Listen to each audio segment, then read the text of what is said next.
My name is Brian Hanning, and I'm a part of the team with AGH. We've been working together for almost 25 years in this whole area in the arena of succession and transition planning. I'm part of the wealth management group. I don't know if you know much about AGH, but we have about 130 people now, primarily a traditional audit and tax shop, and we also have a wide range of consulting services, and it's about 50% of our business. So we do a lot in this area of succession planning, working with closely held business owners, and we'll talk quite a bit more about that as we go through this session right now. Like I said, we've been doing it for about 25 years. I don't know how many of you have ever heard of the Family Business Forum, Kansas Family Business Forum at Wichita State University, a few of you. We started that 25 years ago to deal with issues just like this, to give a academic and educational based forum for people like you to be able to come together and learn peer-to-peer and hear from other specialists in this area. And you can work, we've had people bringing their families and working through these issues that we're talking about today. It's been a very, very successful program, and in fact, one of the only few public-private programs in the state that I'm aware of, and even in the country, that do this sort of thing. So just a shameless plug for the Kansas Family Business Forum. If you'd like any more information on that, just come see me after the meeting today. We can shoot you an email with how to find out more about it. Today, what we're going to cover is basically three areas. We're going to look at what are the things we need to identify as key areas in this area of succession and exit planning. We're going to talk about a holistic view of succession planning and what that looks like and what that means. And then we're going to learn about the process for how you effectively pass your business on. So if you have a question along the way, feel free to stop me. We're going to be doing a little bit of a tag team here, and we've got three different districts that are going to be talking to you today. The other thing I'm going to tell you too is we're going to start at a very, very high level. So there's a lot of moving parts, but we could almost do a two-day seminar on this whole subject, as you might know. But let me understand right now who we have in the group today. How many of you are owners of your own company? Raise your hand. Okay, all right. How many are representing maybe an owner of a company as a CFO or other advisor? Okay. How many of you are here because you don't have anything else to do, right? But that's okay too. Hopefully you can still learn something from that. A lot of you may have seen this three-circle diagram, Venn diagram, that describes really family businesses, because that tends to be primarily what we work with. The closely held businesses might represent, these two circles as an owner and in the business. You might be a manager in the business. However, you might even be a family member in the business too. And I'm sure we probably got a mix here of people in all those circles today. So what we like to do is we use this often to really get an idea of where people are in the spectrum of things, and it helps to know what role people are filling within the family business, so that we know how to better address their issues. So just a reminder of how that three-circle diagram plays into this whole thing. Here's some of the truths that we've learned. And by the way, having 25 years experience, we've seen a few things.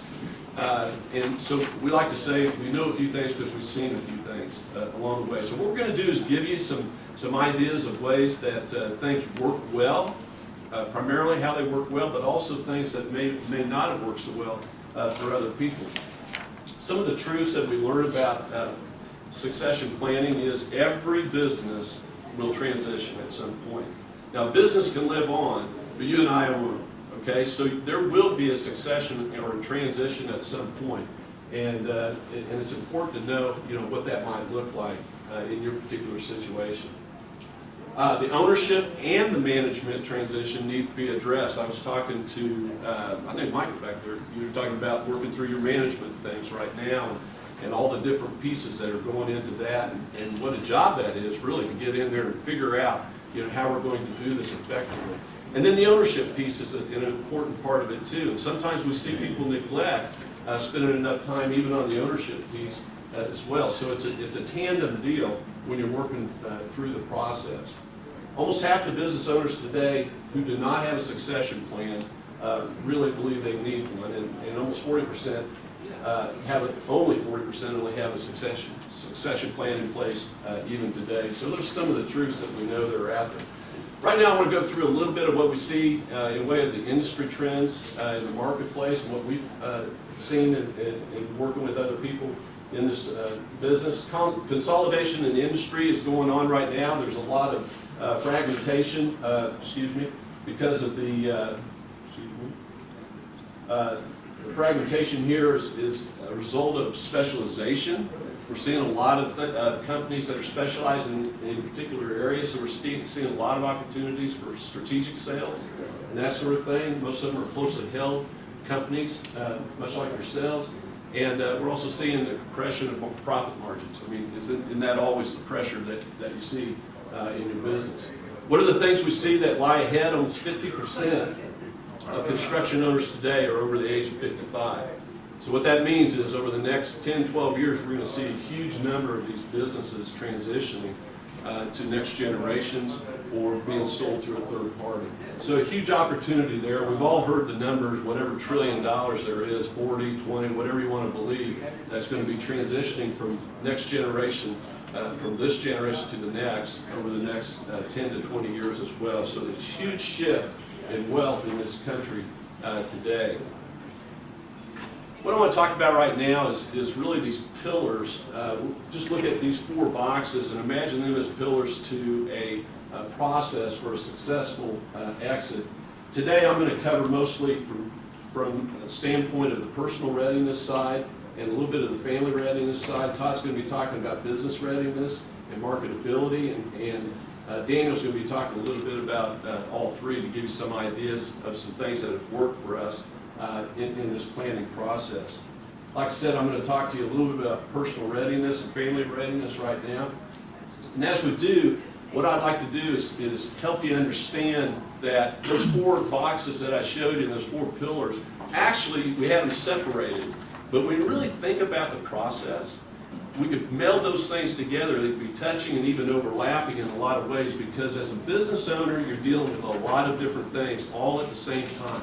And so all the issues that you got to deal with in those 4 boxes really need to be dealt with at the same time, and they're all connected in some way. So taking an integrated, holistic approach to it is really important. These are the 3, what I would call themes, not just keys, but the 3 themes that we see in every successful exit strategy. Number 1, maximizing the business value. Todd's going to talk about that here in just a minute, so I'm not going to spend a lot of time on that. But what are the drivers? What are the things you need to be thinking about to get the maximum value out of that company, which in many cases is 89% of a lot of people's net worth. It may not be yours, but in a lot of cases it is. The other thing that I'm going to spend time on is these 2, is how do you complete a personal, comprehensive, holistic financial wealth planning process? What does that look like? And we'll go through that here in a minute. And the last thing is having a life purpose. Again, we're talking to you about sharing ideas about what we see in highly successful transfers and exits that have worked. The ones that leave out any one of these 3 things typically will have some problem along the way of being highly successful. And we want to help you know what a successful plan looks like so you can be paying attention to the things that are important. So as I mentioned, we're talking about a comprehensive, holistic wealth planning process. And I think the best way to describe that is right here in this, what we call a financial wheel. And when you think about it, you're the client, and you have all these 6 planning aspects. Cash management, I don't know if you can see this, but risk management, accumulation planning, tax planning, lifetime income, and estate planning. On the outside, you have all the influences of life that are causing you to make decisions and things that are important to you as well. So it's not just about finances. In fact, I like to tell people, you know, the financial part of it is really kind of the easiest part. It's really all the other stuff, the softer issues and that sort of thing that you really need to be thinking about. But if you will, give me just a minute. I want to set a stage here. And just as you think about the situation that started maybe 25, 30, and I think, Dan, you said 40 years ago you started your business, right?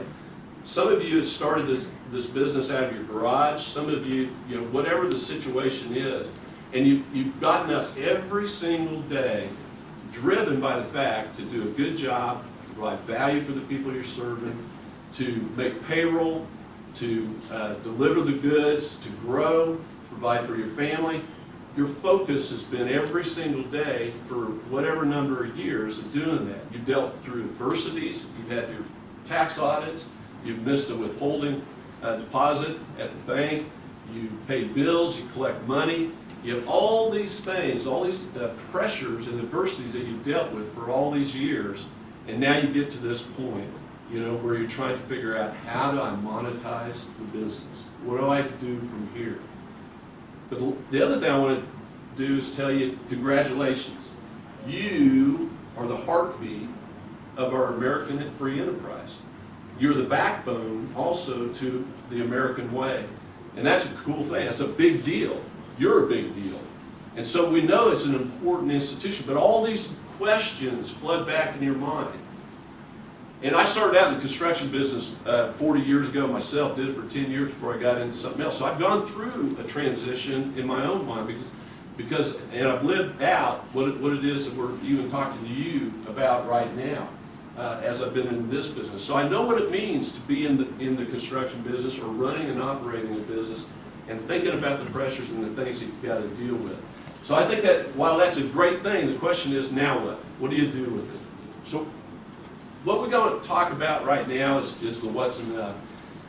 A lot of times when we get into the financial planning process and we talk about lifetime income, for example, right here, a lot of times people don't have any clue what it is they need to live off of. How many have seen the ING commercial where you're walking around with a number over your head? You know, it's kind of a cute commercial and everything, and everybody's got a different number. And then you got the guy that says, I need $1 gazillion, you know, whatever. And that's not unusual, to be honest. A lot of people think they need either more than they need, or that they need less than they really think they need to live off of. I can tell you there's a lot of people that build a lot of wealth that only need a fraction of what they need to live off as well. So it could go either way. But lifetime income's a big deal. So the question is, what's enough for you and your spouse, for example? And then that dictates and predicates everything else that we talk about in terms of what's enough for everybody else, for your kids, and then for everybody else. When I say everyone else, I'm saying that most people's favorite charity is the IRS. And it's really true when you think about it. There's so many ways that you can avoid that. When I look at these three boxes right here, I think people are missing huge opportunities on how to take advantage of literally turning risk into wealth. In investment planning and accumulation planning, what are the things you could be doing and taking less risk and still earning more money? Along with tax planning, how can you get more money back in your pocket? We have a whole stable of great tax accountants and CPAs that help people do this each and every day, and there's a lot of missed opportunity. And I think the reason why is, along the same lines of when you started your business and you did things the way you did, and you're too busy to do anything else, you stay with the same advisor for maybe too long. A lot of people have outgrown certain advisors. And I'm not telling you need to switch, I'm just saying, what are the objective ideas, what are the innovative ideas that can come into your planning process and help you gain some advantages? Because if we can save a tax dollar today, that's money guaranteed, you know, in your pocket, versus having to speculate and do something outside of it and hope it's going to work out. So blending all of those ideas together and coming up with a leverage plan is, we found to be highly important. So what's enough is a big part of the process right there. Some of the common mistakes we see.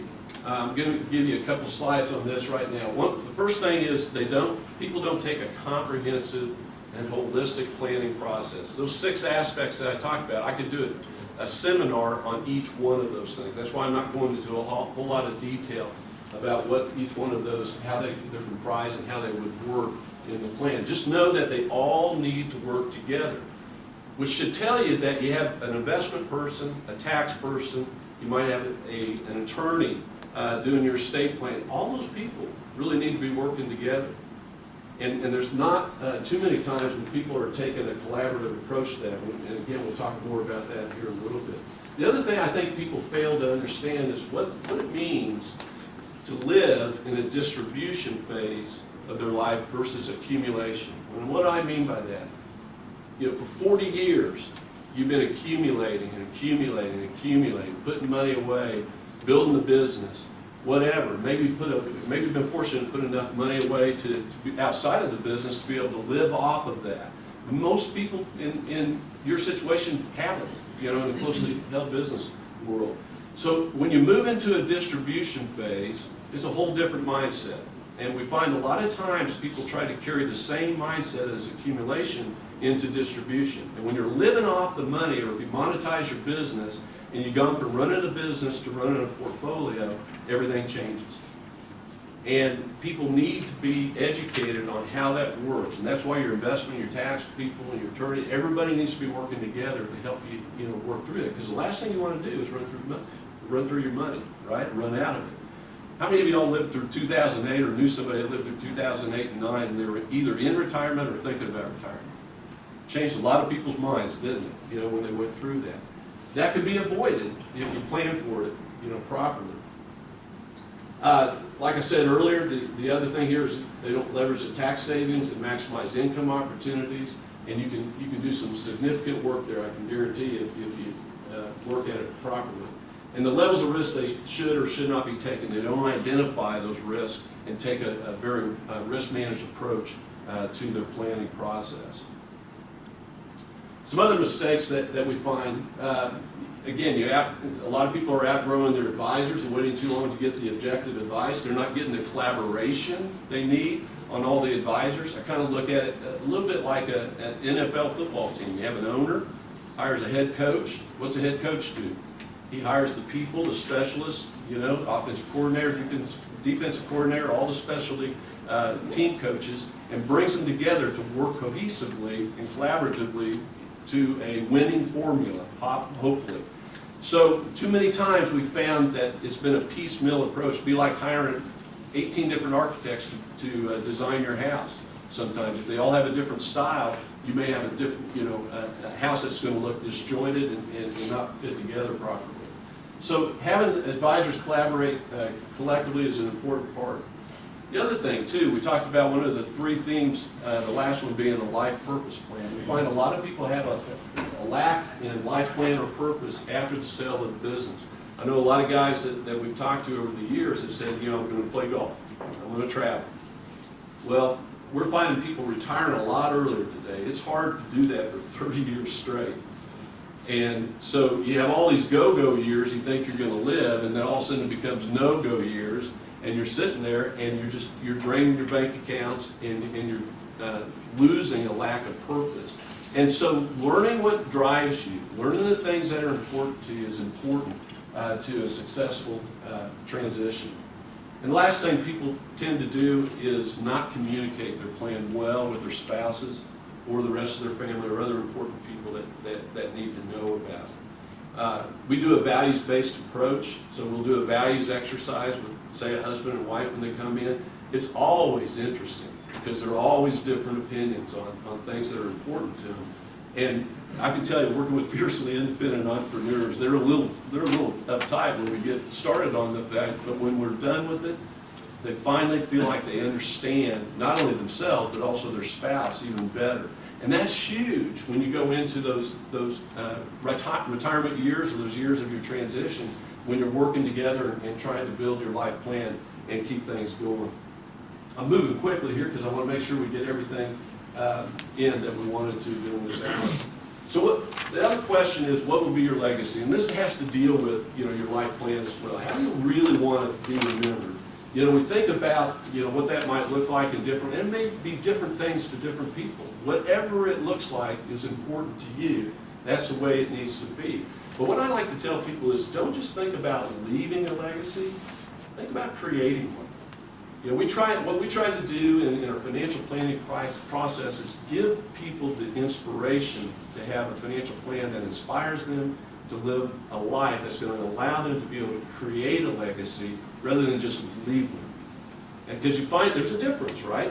And so I think that's another common mistake that people have, but an important part of it. The last thing is, along those same lines, is, you know, what is your plan to create economic, social, emotional, and spiritual capital for yourself and for others? If we really believe that we're built, man's made to be physical, emotional, and spiritual, we think that the planning process is equally as important.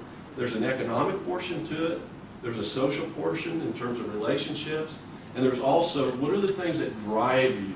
What are the things, what's your worldview? Because those are the things that are going to help not only you, but also your advisors and everybody help you make the best decisions to be able to meet the goals and objectives that you have for transitioning your business the most effectively. So I dealt with a lot of things there, you know, from the financial and even the emotional and relational side of things. What I'm going to do now is have Todd come up and talk about how do we look at maximizing the value of our business. And I think you're going to find some of these points are going to be really interesting. Okay? Thank you, Brian. Good. My history with AGH is that I have a history in private industry. That been CFO with different companies with commercial real estate and development and retail mergers and acquisitions. So I bring a different perspective from the private side of the business into the AGH practice. What Brian was talking about was personal financial planning, and that's a huge element of any successful succession plan. But today I want to discuss with you what you can do to get your business ready for a sale and improve the marketability of your business when it comes time to execute that strategy.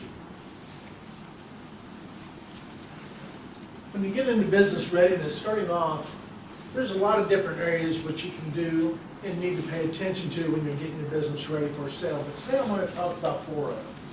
Starting off with the reason for selling. It's a pretty innocuous question, but really it kind of helps set the backbone for the entire transaction and tenor of the discussion with any prospective buyer. You know, there's many different reasons why you might be interested in selling, whether it's a need for liquidity, maybe you're looking for a quality of life or fund your retirement. Maybe there's health issues. Maybe it's a health issue your own, your spouse's, or a close family member. Owner fatigue, something that we see all the time. That many of the owners of businesses that have started off, especially here in Wichita, a very entrepreneurial environment, is that they started this business 30, 35 years ago. And that maybe they were engineering and kind of pseudo-administrative, and now 30, 35 years later, it's like I'm 90% administrative and I only get consulted on special projects.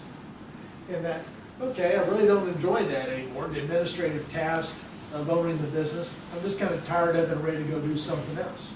It's a valid reason. But why is it important to the buyer? Why is this question even important to a buyer? Well, a buyer's looking at it from a business perspective saying, hey, I'm buying this for what it is and what it's being represented to be. I want to make sure that something hasn't happened or is about to happen which is going to impact that business. So having a compelling reason as to why you're selling is huge to executing a successful transaction and discussion with the buyer. Another huge element is what is your business worth? It's the backbone of any transaction. If you're in discussions with buyers, you'll want to be able to evaluate different buyer proposals. Also, if you're looking at maybe doing a transaction with the management team or even your family, you want to establish a benchmark. You want to understand what the value of the business is to establish that transaction value. We talked about taking precautions here. What I'm alluding to is that there's many people that say, well, I had a friend who sold their business 10 years ago. Or maybe their attorney or another advisor of theirs is saying, well, I think it's about X multiple is what you're doing. Or maybe they're using a do-it-yourself software for this. Well, some of the precautions to take is that, okay, if you're getting your information from a business acquaintance or a friend or somebody's, valuations change. Multiples are not consistent amongst industry or amongst the size of the company. Maybe he wasn't even in your industry. Maybe his company was smaller than yours. A higher earnings number generates a higher multiple. Most transactions are based off of EBITDA. Earnings before interest, taxes, depreciation, and amortization. Also, industry valuations vary by the industry, and industries rotate in and out of favor all the time. What was high in value 10 years ago may not be that way today. And so, using the right metrics and the right method can indicate, or provide you with the indication of value, and if you don't use the right metrics, can really falsify that data. Normalization adjustments. Now, we've talked about normalization adjustments. One of the perks of having a company-owned, privately owned business, something that you've created of your own, is that you may run some of your personal expenses through the business. Whether these are trips, whether this is life insurance premiums, something of that like. Well, if you're just taking your EBITDA off your business and applying a multiple to it without factoring those in, you're shorting yourself. Those items need to be adjusted back into your earnings before you apply any multiple to it. Otherwise, you're getting a false indication. It's interesting when we've had discussions with different business owners over the years that they think that they can estimate the value of the business within maybe 20–25%. Really, a study that just came out has indicated that more often than not, they're off by as much as 59–60% in their calculation of value. I'd like to say that I have the pleasure of telling people that they're underestimating the value of the business. By and large, it's so much the other direction, in that it becomes a little bit of a sobering fact to them when you're telling them what the value of the business is. So it's really an interesting element that when you get into it, when you apply that with 80–90% of your wealth being tied up in the business, and if your estimation of the value of that wealth is off by 50–60%, you have a huge effect on your personal financial plan. What's your timeline for an exit? Ben Franklin, never leave till tomorrow that which you can do today. Very true when it comes to succession planning. The time to think about this is not when you need to sell it or want to sell your company. It's 3 to 5 years before you do that. I mean, there's things that take time to put into place. In many cases, unless you're owner of many businesses, you're going to sell your business once in your lifetime. So let's make sure that we kind of get it right and counsel people, want to counsel them way in advance to prepare their business for sale.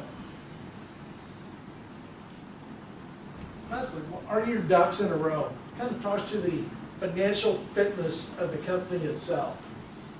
What story does your financial statement tell?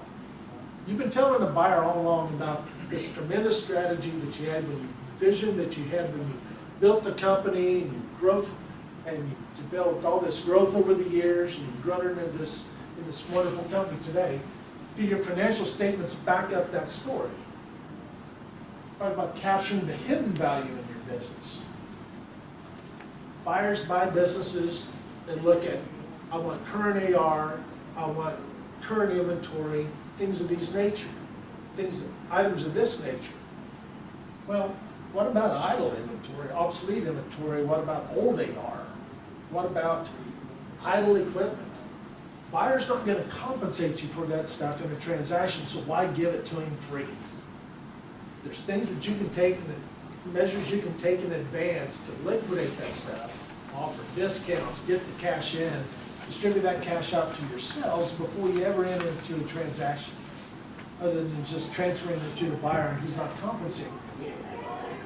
Specific concerns in the construction industry, assignability contracts. We have a huge construction practice at AGH. One of the things that we've seen is that we've got into transactions and the assignability of the contracts is come into play. All right? Are all the contracts standard? Are you using standard language? Do you know what it is? Can you assign it to a buyer, or does it have to be a stock transaction versus an asset purchase? Same thing with warranty language. Are you using consistent industry warranty coverage, or does it vary by project or term? These are things that a buyer's going to want to know. Now that we've kind of talked about a little bit about preparing your business for sale, let's turn to the discussion to marketing the business and executing the strategy. What are your options when it comes to selling your business? How do you maximize its value? Some human capital and industry statistics.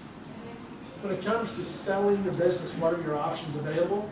You have strategic buyers. In many cases, these are competitors of yours. or people that maybe have similar businesses in other towns that would like to come here and get a foothold and looking to buy your business. These particular type of buyers offer the highest price to you because they see strategic value. They understand the business, they can step in without skipping a beat. But there may be things that are beyond strategic buyer you want to consider. Are there competitors that you don't want to sell to? We've encountered that as well. That, hey, I'm not going to sell my business to so-and-so. That this is what he's going to do to it, and that's not what I want to happen to my business.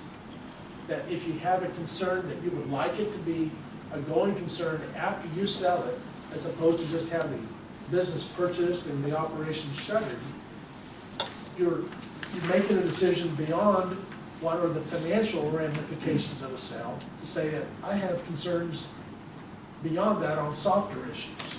What about management? Management team might be willing to purchase the business. And that one of the things that a sale to your management team affords you is a gradual exit.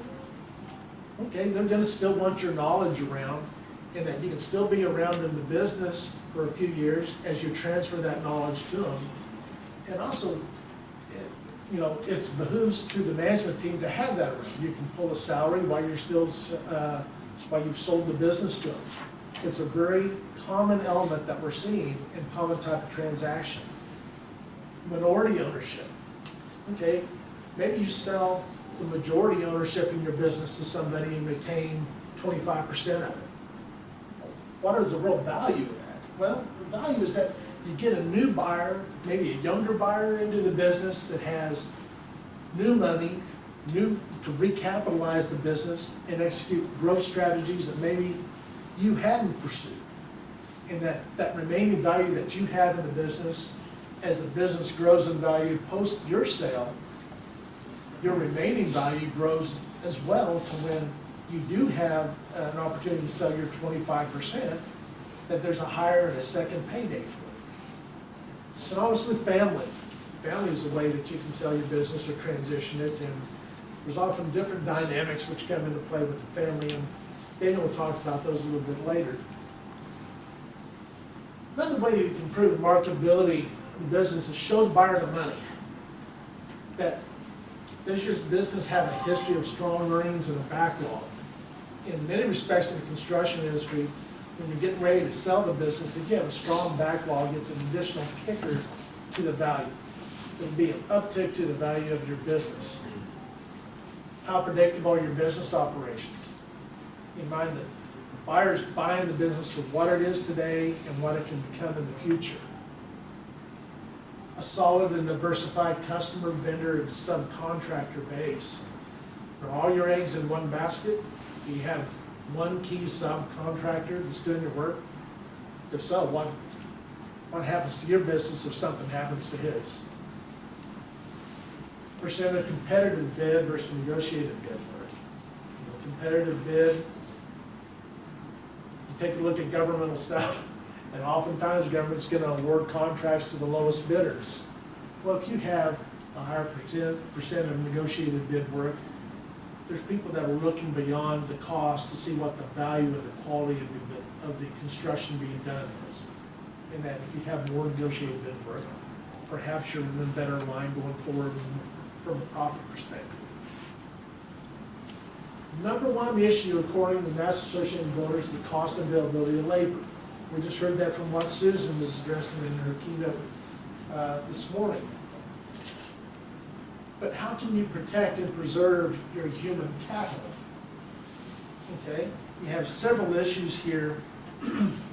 Evaluate your benefit programs and benchmarking to your competitors. That we're in a competitive market right now, labor market. You know this as well as anyone, that government statistics came out here lately, and the word is, okay, there are more jobs available than there are people looking for jobs. And so it's a very competitive marketplace. If you're not offering competitive benefits programs, you could lose your employees. Develop training programs and incorporate personal development programs. This is an element that's often overlooked. People have PVP programs for their senior management, But what about for your job project managers? Do you have development programs for them? Also, you want to consider the use of non-compete, non-disclosure, and non-solicitation agreements. Okay? Really, the best time to do this is when you're hiring people. Have them sign these agreements upon hiring. Okay? In exchange for me offering you a job at this salary, which may be a little better than what your market is, that you agree not, if you leave my company, not to compete against me in this radius and not to solicit my employees. You can still do this after the fact if you don't have it in place in your hiring practices today. But you fall into kind of under the labor laws situation of consideration given for protection authority. You can't be heavy-handed about it and bring people in and say, here, sign this, because you're not giving them anything in return for that. That you can still execute this.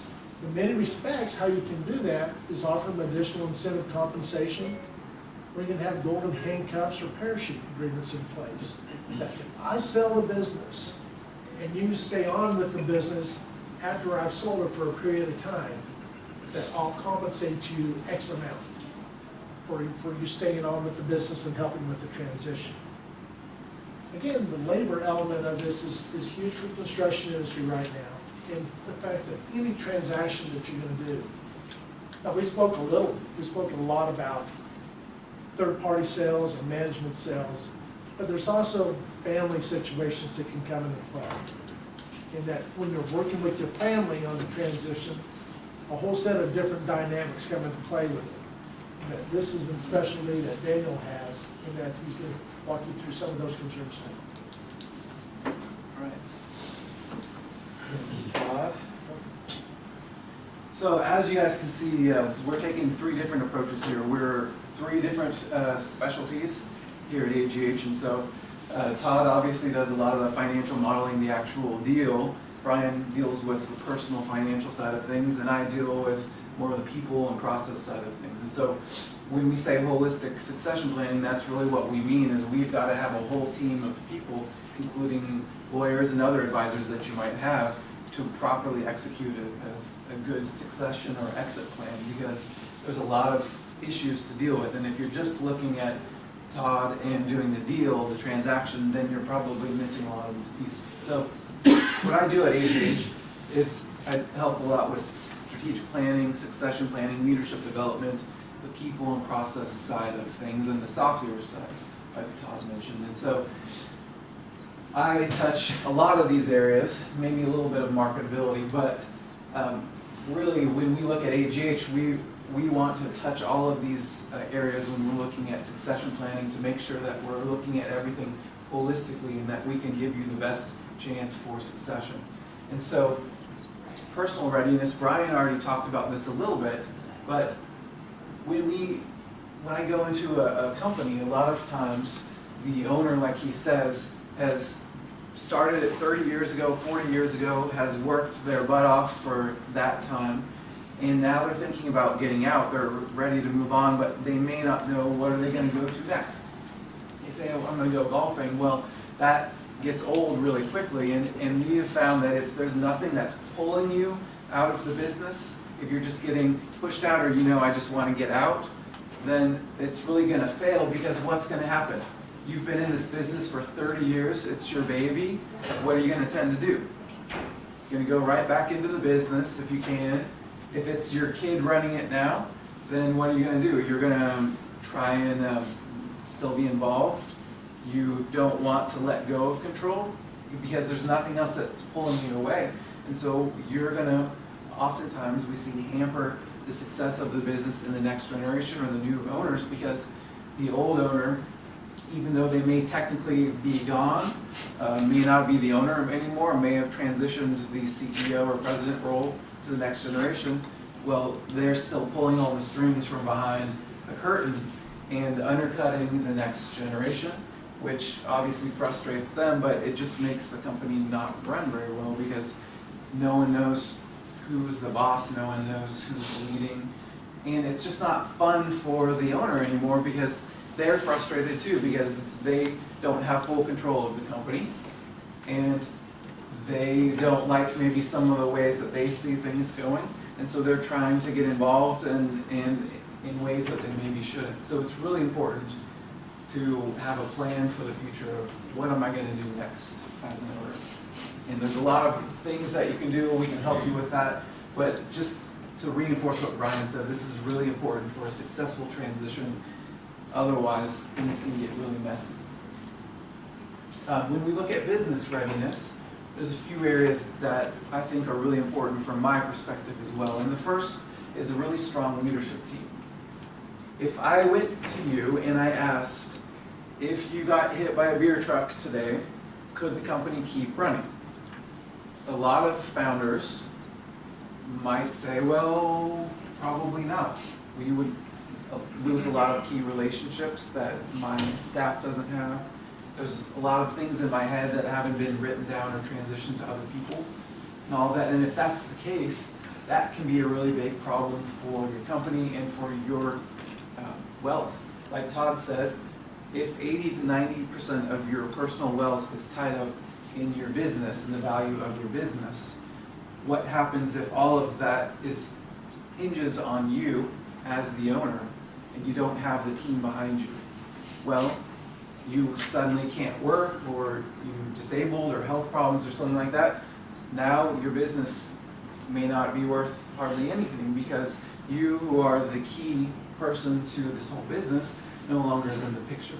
So when we think about building a strong leadership team, it's both a risk management sort of piece, so that so you can protect 80 to 90% of your wealth, but it's also for maximizing your business value, because if you are the key to your business, who's going to want to buy your business when you're not around, right?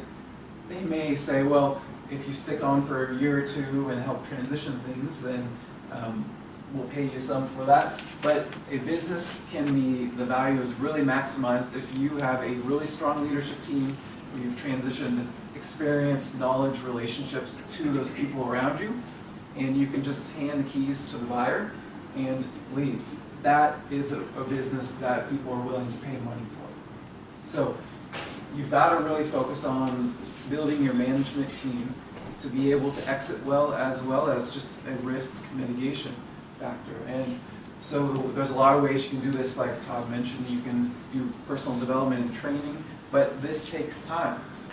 Like Todd said, 3 to 5 years out, you should be thinking and transitioning those things, because this doesn't happen overnight. So try to build your management team, and even if you're not trying to leave or exit, this is just a business best practice that any business can benefit from, having a great, strong leadership team. Another best practice is having a strategic plan. And I don't say that just because I like strategy, right? What we often find is that companies, when they started, the founder had the plan in their head, right? They know what they're going to do, they made all the moves, and that potentially has been what has continued on in the life of the business. Now it's 30 years down the road, and still the founder is the only one that's thinking strategically, and they know where they want the company to go, but maybe they haven't communicated that to anyone else. No one else has helped to influence that. And so what we often find is we've got to work with companies to help get the plan out of the founder's head onto a piece of paper, to communicate it out to the leadership team, because now they've grown and they've got a lot more people that need to know where are we going. And so, and then as they're ready, to help that leadership team that they've developed to help to create that plan and to define where are we going as a company. And that then helps get everyone rowing in the same direction, everyone on the same page, and you're really able to succeed as a business, because you then, it's not just in your head, you can once again step out, and your leadership team has been developed to think strategically. They know where things are going, and they know what the competitive advantage is. So just because you haven't had a plan in the past doesn't mean that you shouldn't start to have one. Just because in the past you haven't had a strategic plan doesn't mean it wouldn't be helpful as you move forward. So definitely think about adding a strategic plan. And governance is another important thing. It's kind of a high-level term, but really it just means what's the high-level strategy and process for governing and managing your organization. So in the beginning, a lot of times, founders will have maybe their buddies that form an informal advisory board, or actually even create an advisory board. But as you grow as an organization, you really need to have that outside expertise, the strategic expertise from different experts that can help you think through your business, how you should grow, and what you should be doing, best practices. So it could eventually become a formal board of directors for your company. If you're a family company, that could include both family members and independent directors outside. But whatever it is, whatever the governance form looks like, it needs to be a formal process that can bring in the needed expertise that you need for your organization to grow. So think about how that needs to look for your organization. So as we look at family readiness, does anyone here work in a company where there's more than one family member that's actively involved in the business? Raise your hand. A couple of you guys. So that's technically a family business definition. If there's more than one family member that's working in the business, that's a family business. And so I'll speak to family business things, but also just in general for those of you who aren't. Like Brian showed, we've got different hats that we wear. So if you're just a manager in a business, then you're just here in this business circle. If you're the founder and owner, then you might be both an owner and a business person, a manager or in management. And if you're in a family business, you might actually have that third hat as well. So for instance, a son in a family business might be a family member and a manager, but not yet be an owner. Or vice versa, you might have a key employee that is an owner and a manager as well. So you got to think about what hat are you wearing and what does that look like, and what do you need. So we'll talk about this here in a few different ways, because a lot of times in family businesses and in non-family businesses, there's not a lot of communication that happens between these three circles. So even if you're in a non-family business, the ownership and their discussions about how much growth do we want to have, how much return should we have, what kind of investment are we willing to have, those discussions with management often don't happen. And there's a lot more topics in a family business that need to be talked about. So what happens when those things aren't talked about? When there's a lack of communication, what do people generally think? Do they think good things or bad things? The worst. The worst, right? Human nature is that in the lack of communication, people always go to the worst thing. And so when there's a lot of miscommunication in any type of company, especially family companies, what happens is people think the worst and they assume the worst. And so if I am the son in a construction company, and my dad I know is getting close to retirement age and I'd like to take over the company and I'm trying to do that, but he's never talked to me about it, what am I thinking? What am I worrying? What am I wondering? Not gonna happen. It's not going to happen. Is he ever going to retire? Even if he does retire, is he going to let go and let me run things? What does that even look like? Do I have to pay for it? Or is he going to give it to me?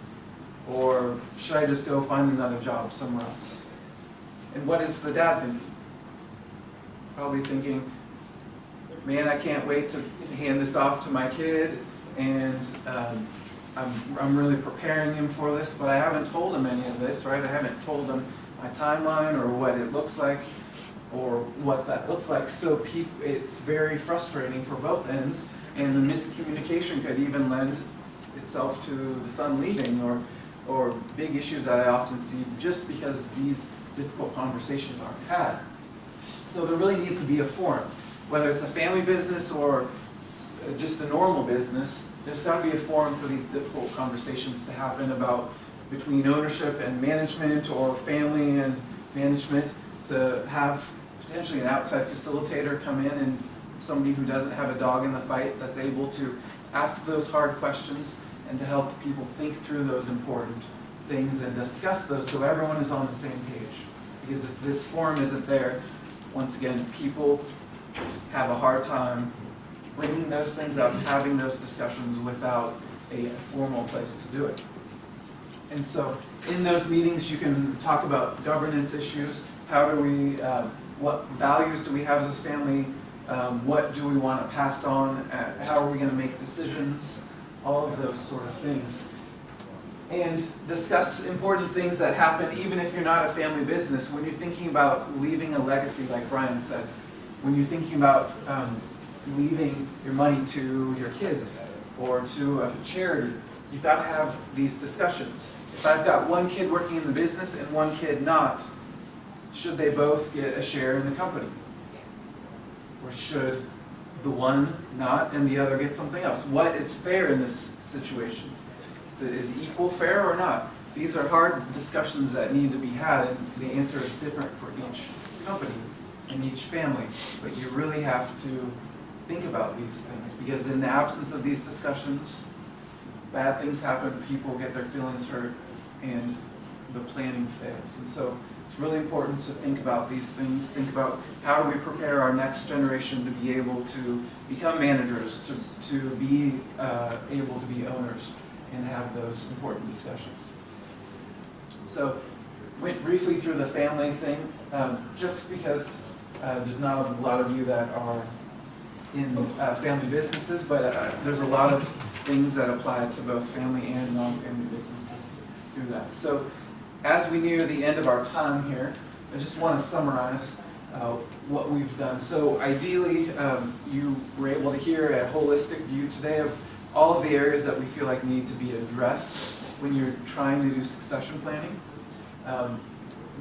We threw out a lot of ideas because there's a lot of things to consider. And so hopefully you're able to see that this big mess of things needs to probably have a good team of advisors who can look at, like Brian said, things holistically. If your lawyer is not talking to your CPA, is not talking to your financial planner, you're going to have some problems. And so when we look at this from an AGH perspective, we feel like these are the 4 areas that really stand out that you've got to address, the 4 pillars. But we have found that it's really helpful and needed to have some kind of guide. If you as the owner have to be the go-between for your CPA, your business consultant, your lawyer, all of that, that can get very difficult and usually doesn't work well.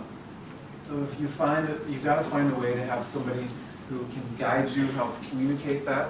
And like Todd said, this is usually for most people a once-in-a-lifetime sort of transaction. So you want to have somebody who's got experience that can help you, who's been through this before, that can lead you through. We often like to say, if you go to the Mayo Clinic, you go and you are sick, right? You know that you've got a problem, but you don't know what specialist you need to see, you don't know what you need to do. You need a case manager or a guide, somebody that can bring you in, can listen to your specific unique situation, can understand what is your pain, and then can create a plan to bring in specialists at the right time to try to get to the bottom of what's going on and make you healthy. So in the same way, we feel like you've got to have some kind of case manager, project manager, somebody who's guiding this process, that's been through it before, that can listen to you and help you figure out who you need to bring in at what times. So, like Brian said, make sure you've got the right type of advisors that can help you do that. We've got a couple useful resources that you might be interested in. The first is just a free online assessment that might help you to self-assess where you're at in your readiness for succession planning. So this is the website that you can go to. It's on your handout as well. It's on the back side. You can go take it and we can just get you a free report to help you understand where you're at in your succession readiness. We also have some process documents that we'd be glad to share with you. You can email any of us who are on the back here or talk to us afterwards to help you think or understand how we have learned the process best works as you go through this and prepare. But I'd like you to think about what are your next steps. We've covered a lot of things, but I always like people to not just leave thinking, oh, that's some interesting ideas, but what is one tangible thing that I'm going to be doing as a result of today? So maybe you need to think about your own personal wealth goals and what that looks like, what Brian was saying. Maybe you need to look at your business financial health and determine how to maximize that value, or get a valuation to have that backbone of the business transition. Maybe you've got to work on the management succession, or just plan for the future for your business, or personally, what are you going to be doing? Or maybe you're a family business and there's some issues that you need to look at there. Maybe it's something else, but maybe take a second, write down what you feel like you might like to do as the next step to start moving on this journey. Here's our information, and it's also on the back of your handout. We've got just a couple minutes here for questions, and so I'll just go ahead and sit down and we can have address to anybody that you feel like you would like to understand more, or if you've got a specific question for your situation. So any questions? What kind of trends do you guys see in the transaction types that people are making whenever they're selling? Right now, I'm seeing a lot of management buyouts where they're selling to the management team that all essentially asset purchase. You know, that they do have structures and types that Eric is kind of helps us with the tax situations here. But we see a lot of the asset purchases in the construction industry. There's a lot of consolidation, especially businesses, of people looking to other folks who are already on the job site with them, that based upon where they're at, their ownership, and their transition as to, okay, am I looking to diversify and buy? Maybe they've already done a transition on their end to the younger generation, and they're looking to diversify the business, or maybe they're older and looking to sell to someone else that's on the job site as well. A lot of movement in the construction business right now. Yeah, I'd add to that too, whether it's family or just closely held, and they're selling to either family member or a key employee group, maybe, for example. I think there's been a trend to say, establish a bank relationship and try to get some skin in the game with that next generation. And it's been an effective transition, tool in taking a step process to that, a few years, in other words, to develop it. I think that's been a common thing too. And you hit on a salient point there about skin in the game. I mean, it's making sure that management team understands that they need to put some kind of down payment or equity stake in the business from the get-go to show what it demonstrates as a commitment on their end. You guys They see a just lot can't of, walk away, they just can't throw the keys to the car back to GMAC and say, I don't want the car anymore. you guys seen a lot of the traditional transactions or deferred comp, ESOPs, and what kind of trends you see in that type of stuff? Not so many ESOPs anymore. ESOPs generally take a longer period of time. If you're on the front edge of this deal and saying, okay, if you're 50 years old, 55 years old, and you want to be in the business till 65, and you have a longer period of time to execute an ESOP transaction, you can do it. The timeline matches up with it. But by and large, a lot of it is management and third parties. ESOPs are a pretty heavy commitment, too, once you do it, but deferred comps still is pretty popular right now. Probably more so right now, just to retain that talent, because there's a lot of people buying that talent. It's a competitive labor market out there right now, and nothing more competitive when you get down into the manufacturing and construction sectors. That really differentiating yourself, making sure your benefits programs are good, that your communication about any type of succession plan that you have is known, that the business isn't going to be purchased by somebody out of state and all of that business moved out of state where people are jumping ship. As Daniel said, in the absence of good communication, people assume the worst. And in this market, you can't afford it. So because of the tight labor market, we are seeing a lot of golden handcuffs and that sort of thing to maybe they didn't get the non-compete up front, and so now to tie them to the business, they're doing golden handcuffs to, one, try to retain them, but also just try to provide an incentive to keep people and bring people to your business too. If they know there's the opportunity to buy in. It is one of the major obstacles to getting a transaction done, is that you got somebody that's interested in selling the company, and once you get past the point of getting them to understand what the realistic value of the company is, the next element is that key management, that key personnel. Are they locked up? Are they going to be there in place to help the new buyer? And it has become an obstacle in some transactions, and so it's better to address that on the front end and get it addressed early, not have it come up. I think we're at time. So thank you guys for coming. We really appreciate it. We'll stick around for questions, but thank you guys for coming.